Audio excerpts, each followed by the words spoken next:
Hi viewers, welcome to FBTV.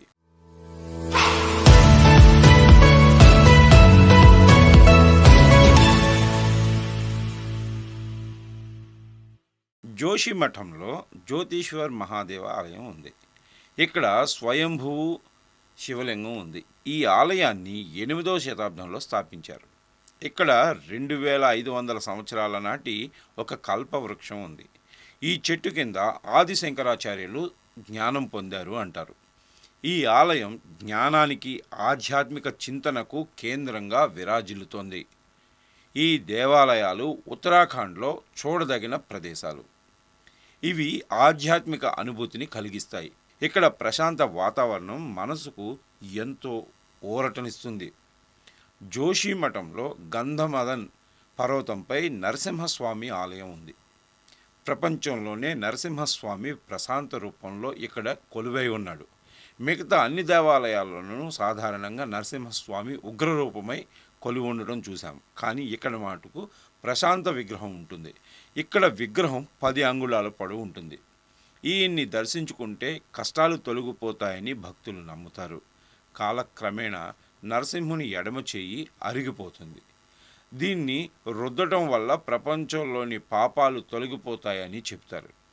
ఈ ఆలయం నరసింహస్వామి కరుణకు ప్రతిరూపంగా నిలుస్తుంది. జోషిమఠ్ నరసింహ ఆలయ సమీపంలో నవదుర్గ ఆలయం కూడా ఉంటుంది.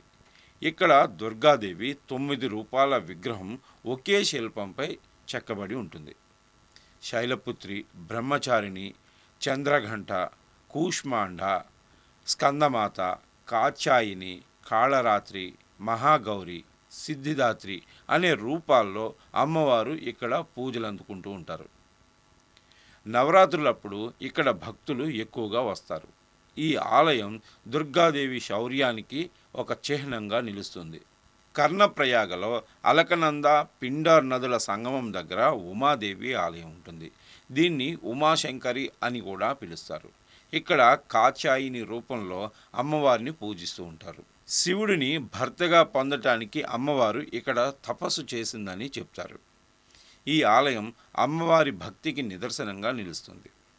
గోపేశ్వర్లో ఉన్న గోపీనాథ్ ఆలయం శివునికి అంకితం చేయబడింది. ఉత్తరాఖండ్లో ఇది చాలా ఎత్తైన పెద్ద దేవాలయం. దీనిని 8వ శతాబ్దంలో నిర్మించారు.